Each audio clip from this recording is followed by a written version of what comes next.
மேட்டுப்பாளையம் அருகே அரசு பள்ளியில் பயிலும் 9 மாணவிகளுக்கு பாலியல் தொந்தரவு கொடுத்த ஆசிரியர் போக்சோவில் கைது செய்யப்பட்ட நிலையில் குற்றத்தை மறைத்த 4 ஆசிரியர்களுக்கு சம்மன் அனுப்பப்பட்டுள்ளது. கோவை மாவட்டம் மேட்டுப்பாளையம் அருகே உள்ள அரசு பள்ளியில் பாலியல் வன்கொடுமை, குழந்தை திருமணம், குழந்தைகள் உதவி மையம் குறித்த மாவட்ட குழந்தைகள் பாதுகாப்பு பணியாளர்கள் விழிப்புணர்வு நிகழ்ச்சி நடத்தினர்.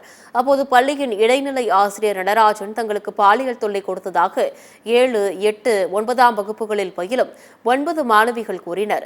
இதுகுறித்து ஆசிரியர்கள் கீதா, ஷியாமலா ஆகியோரிடம் தெரிவிக்கப்பட்டதாகவும், அவர் பள்ளி தலைமை ஆசிரியை ஜமுனா, ஆசிரியை சண்முக வடிவு ஆகியோர் கண்டுகொள்ளாமல் இருந்ததாகவும் மாணவிகள் தெரிவித்துள்ளனர். இதனையடுத்து மாவட்ட குழந்தைகள் பாதுகாப்பு அலுவலர் கொடுத்த புகாரின் பேரில் போலீசார் வழக்கு பதிவு செய்து விசாரணை நடத்தி ஆசிரியர் நடராஜனை போக்சோ சட்டத்தில் கைது செய்தனர்.